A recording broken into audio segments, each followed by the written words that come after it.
Bruno, bem-vindo de volta. Falamos um pouquinho o que são essas ramificações. Agora é hora de realmente comparar alguns modelos populares que existem por aí e ver, né, quais são as vantagens e desvantagens. Mas antes disso, rapidinho esclarecer algumas palavras. Vocês vão ver alguns... Tudo são ramificações. No final, né, você usa, se for Git, né, o Git branch e o seu comando. Mas a semântica que a gente coloca em cima dessa branch é importante. Então, aí existem algumas diferenças. Branches temporárias, por exemplo, que são branches locais que você vai fazer na sua cópia local na máquina e depois apagar, ok? Você pode usar esses branches locais para organizar o seu trabalho e depois commitar, né? É isso, ok. Mas eles não vão para o repositório compartilhado. Aí existem feature branches que você usa para implementar alguma funcionalidade orientada ou tarefa. Aí existem branches, né? Cada vez, né? Sempre uma ramificações, mas muda um pouquinho o significado. Históricos, né? Que tem, né?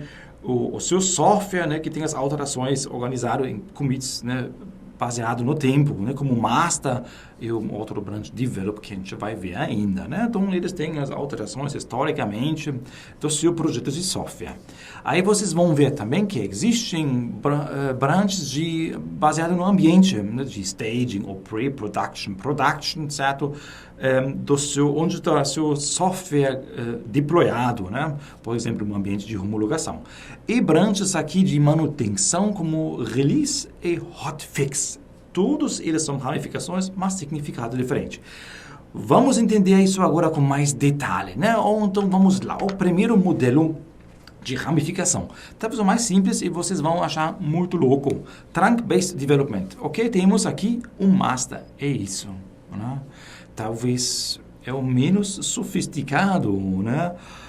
Porque você, né, a ideia é que você tenta evitar branches, justamente porque coloquei aqui essa frase, porque eles representam uma distância para o seu código principal, ou seja, cada commit tem uma responsabilidade enorme aqui, porque ele vai no master e pensando no master, então esse commit aqui poderia ser colocado em produção.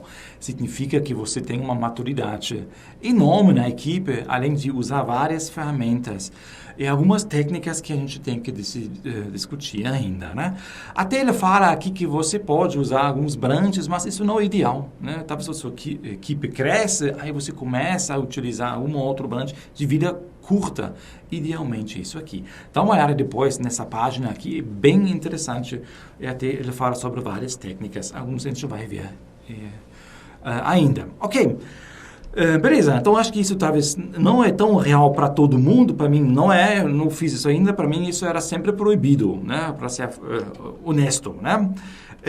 Mas o que eu conheço, por exemplo, muito bem, é esse workflow, né, esse modelo aqui de branches, o feature, que a gente já mencionou, né, ou seja, você precisa implementar uma nova funcionalidade, chegou uma nova tarefa, um caso de uso para implementar, então o que você faz, né, do seu branch principal, do master, você cria uma ramificação para implementar agora aquele feature. Então, os commits são relacionados com, nesse feature 1, 2, 3, aqui que coloquei, são relacionados com aquela tarefa que precisa ser implementado, ok?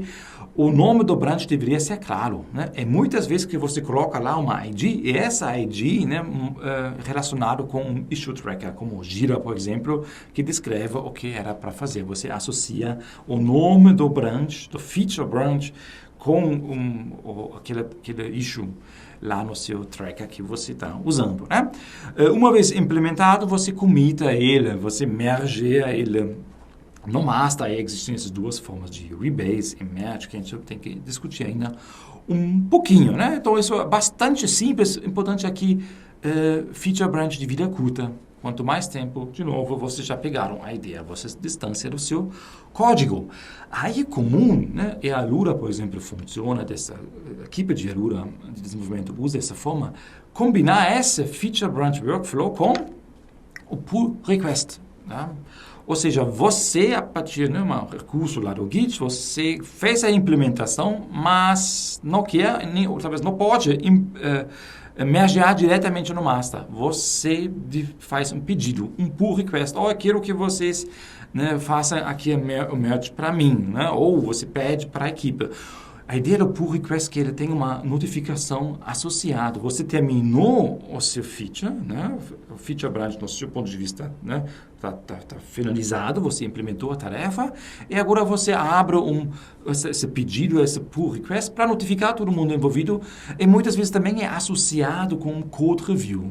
Então, você junta lá com a equipe e agora avalia o que vocês fizeram para achar talvez alguma outra coisa para melhorar, discutem, podem comentar, né? Podem alterar, certo? E uma vez finalizado, vocês aceitam ou recusam esse pull request para fazer depois um merge, né? Se for aceito no master, né?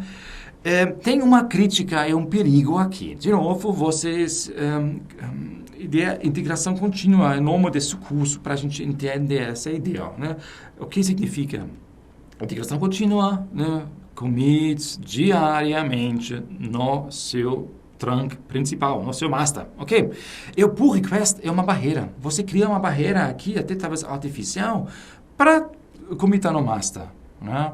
Isso é muito comum em projetos open source. Então, eu sou dono de um projeto, outras pessoas clonam o meu projeto e me enviam um pull request. Como eu não conheço essas outras pessoas lá que mexem, de repente querem alterar algo no meu projeto, né? Beleza, então vai ter um pedido, aí faz sentido, né? Mas dentro da equipe você cria uma barreira para isso, ok?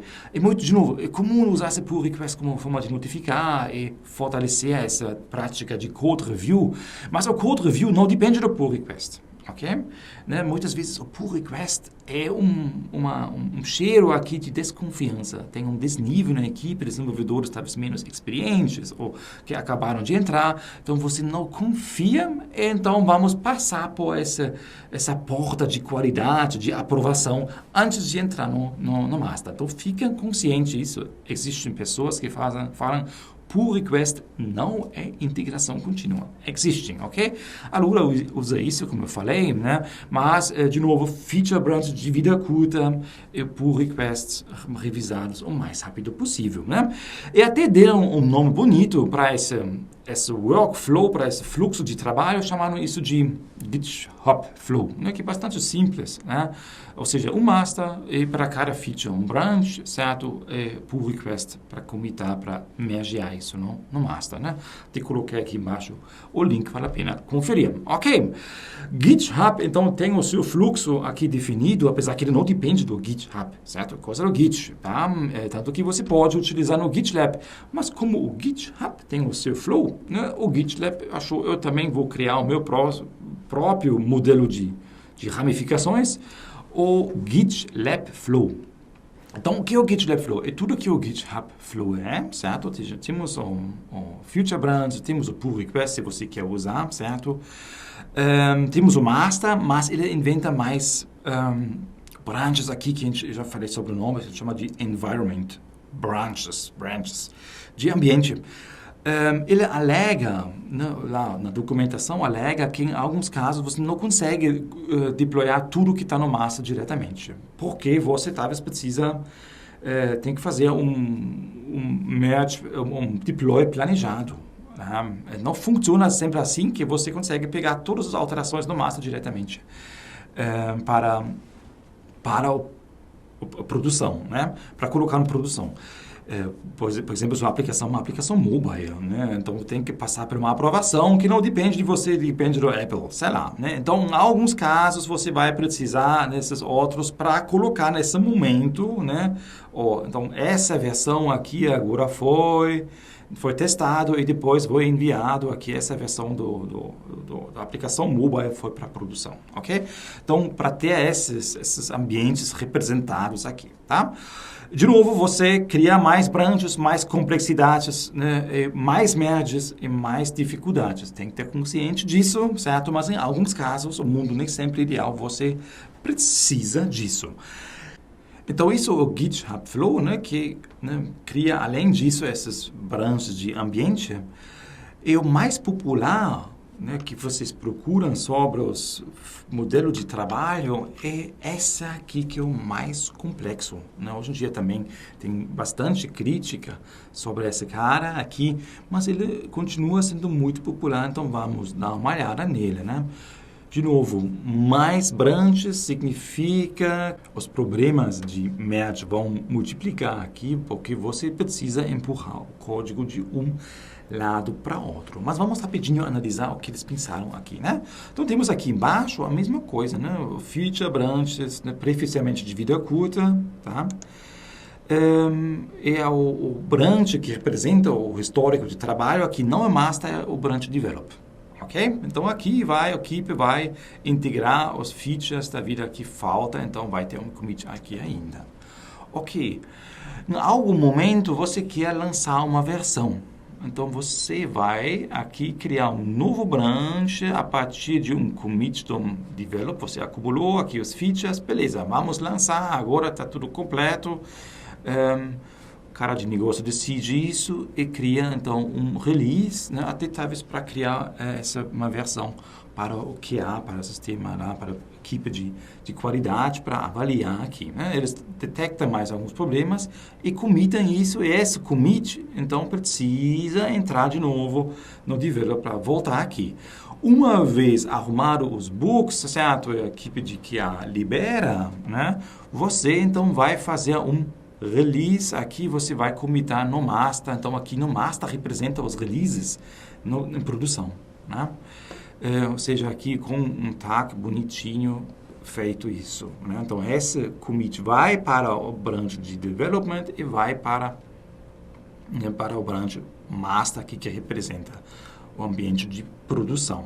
Se surge um problema em produção, né, que dá para ver aqui um pouquinho de tempo atrás, o que você vai fazer? Vai criar um novo branch para, né, implementar o bug, o hotfix, né, o fix desse problema, e depois colocar de volta isso numa nova versão no master aqui que foi tagueado, ok? E esse bug fix aqui, esse hotfix, né, hotfix porque em cima da produção, né, também deve voltar para o develop. Okay? Então, reparem aqui que tem vários caminhos, vários significados, né? O código vai do feature de um lado para lá até chegar lá, depois talvez será alterado ainda a partir de um hotfix. Tem uma certa complexidade, e essa complexidade você vai sentir depois, né? Primeiro tem que explicar isso, né? Qual é agora aqui o trunk mais atualizado, né? O master, release, o develop, né? Tem vários aqui que andam separadamente, ou podem andar separadamente. Então, isso aqui gera confusão em algum momento. Tem que estar consciente disso. E, além disso, também vai criar uma complexidade lá no seu sistema de automação, onde você build as coisas, certo? Isso não vai simplificar. Mas esse fluxo aqui, de novo, alguns têm vários artigos sobre isso que falam isso aqui é tudo, mas não integração contínua. Né? Complexidade é mais, certo? Integração contínua é, né, de novo, com frequência, diariamente, aonde? No branch principal, onde tem o seu código em produção. Ok. Beleza, gente. Então, esses são os mais comuns. Existe um OneFlow que eu tinha falado, né? Mas acho que os mais populares aqui que vocês vão encontrar, eu mostrei aqui para vocês. O que vocês precisam estar consciente aqui, a complexidade de cima para baixo cresce, né? Eu fiz aqui exatamente nessa ordem aqui, né? Um se baseia muito parecido, baseia no outro, né? O Gitflow, né, vai um pouquinho além. Mas aqui em cima, então, né, que é o mais simples de entender, mas também precisa de mais maturidade na equipe, certo? Por isso existem os outros branches também, né, para justamente organizar trabalho e não acontecer qualquer coisa no nosso master. Ok, dito isso, né, falta ainda falar um pouquinho sobre Merge e Rebase. Temos vários branches, não como eu vou juntar a eles, né, qual a melhor forma de fazer isso. E além disso, veio aqui, né, eu gostaria de usar commits simples, que são deployáveis. Mas como eles podem ser simples e conter toda a funcionalidade? Como eu vou agrupar isso, então, certo? Se não posso usar, ou não devo usar um branch, ou que não é tão boa prática. Quais são as técnicas, então, que as caras aqui que seguem a risca esse trunk and paste, né? Como eles conseguem fazer isso? Tá? Mas isso eu vou mostrar para vocês no próximo vídeo. Até lá.